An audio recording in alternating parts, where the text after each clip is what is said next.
gibi değil ki burası, inan çok soğuk.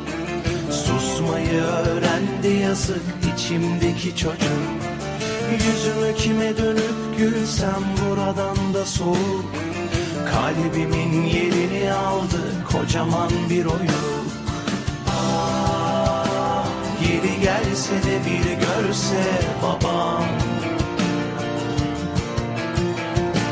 Kırgın çiçeklere dönmüş hayat, her şey tamam.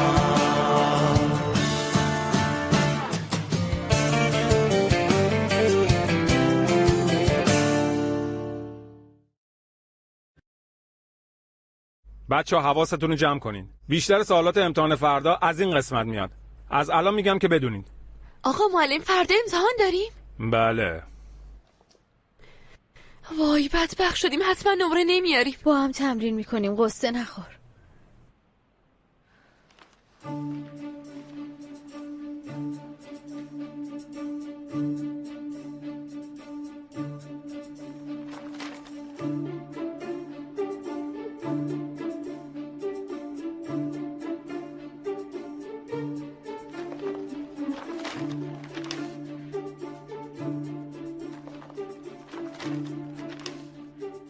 کی گونه با کی سوگل، کجا تو رخکن، چی کار کرد شما بگی.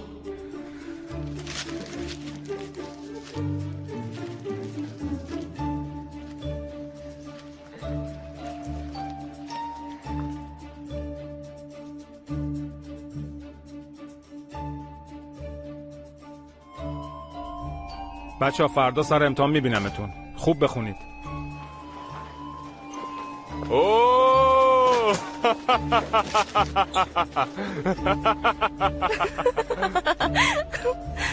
دوستان بذارین بهتون بگم تو رخکن چی شد. یه لگد زدم وسط پای گونه خان، لباساشم انداختم تو توالت.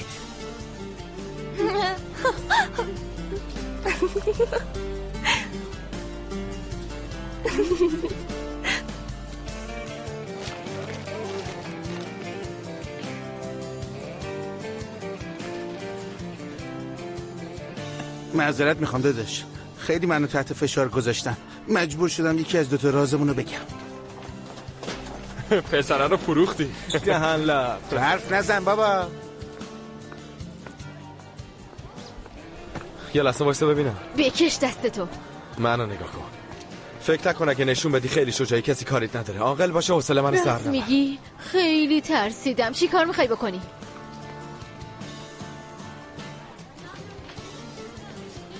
حتی فکرشم نکردی احمق. هنوز کارم باید تموم نشده سوگل خانم. به زودی حالتو میگیرم. میبینی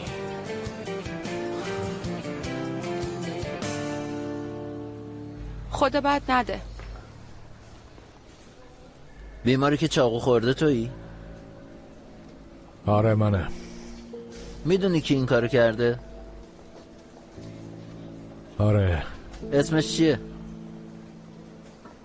گفتم میدونم ولی اسمشو نمیدونم.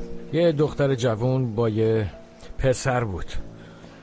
داشتم استراحت میکردم و چای میخوردم، دیدم پسره داره دختره رو میزنه.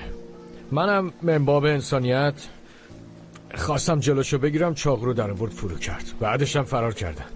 خدا رو شکر ضربه عمیق نبود، باید صدقه بدم. کس دیگه ای ندید؟ نه سرکار. میتونی حجت بلند شی؟ آره میتونم. با من بیا تا اظهاراتتو بنویسم، بعدش میتونی باش الان میام.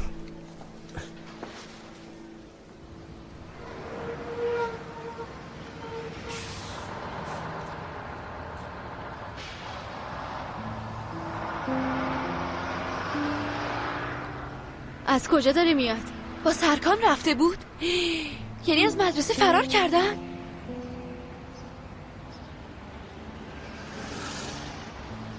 الان حسابشو میرسم. ایلول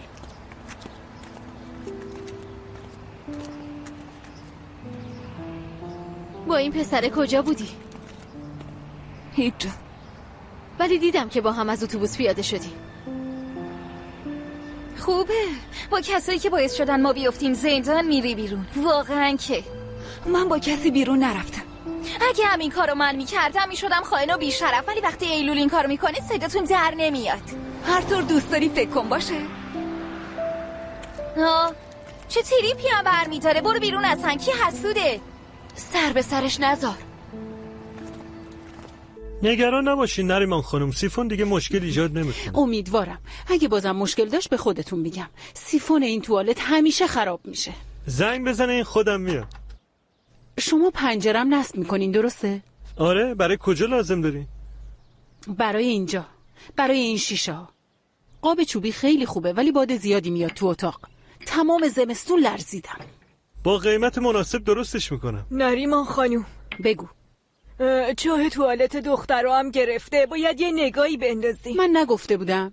همه جا نوشته زدم که توی چاه چیزی نندازین، رعایت کنین، ولی چیکار کردن؟ گوش نکردن. الانم حقشونه. بازم پنجره ها رو همونطوری چوبی بسازین که نمای ساختمون خراب نکنه. از این مدل‌ها دارین؟ براتون کاتالوگ میارم ببین. باشه.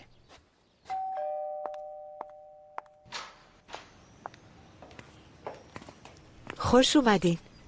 هولیا جان، میشه برای بچه‌های اسنکی چیزی درست کنی؟ نمیخواد زحمت بکشی هولیا، من سیرم. کجا میری پسرم؟ بیا با هم یه گپی بزنیم. در چه مورد گپ بزنیم؟ 2 کلمه حرف نمیتونیم بزنیم؟ مثلا مدرسه چطور بود؟ برای من که خوب بود، ولی سرکانو نمیدونم، برای اینکه امروز مدرسه نیومده بود. یعنی چی؟ هیچی مامان، رفتم یکم قدم زدم. برای چی؟ همینطوری، دلیلی نداشت، فقط قدم زدم. موضوع چیه دافنه؟ من از کجا بدونم؟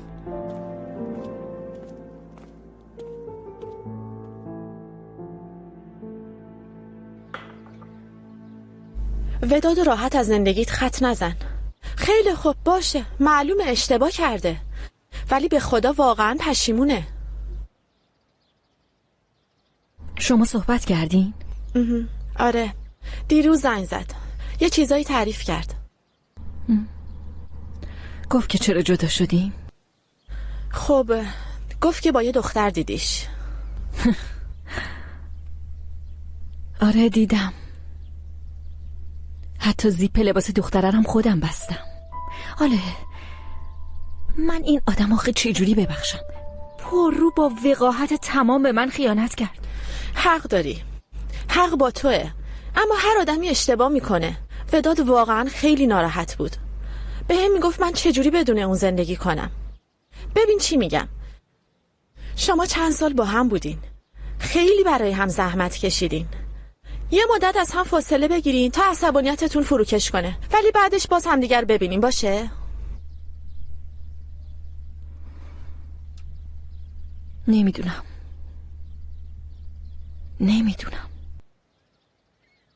البته تصمیم آخر با خودته، ولی من میگم برای آخرین بار بازم فکر کن.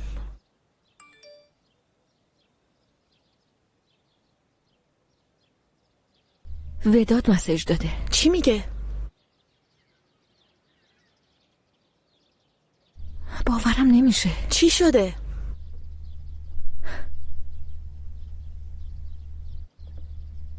سهمشو از پولی که بابت اجاره خونه داده بود میخواد.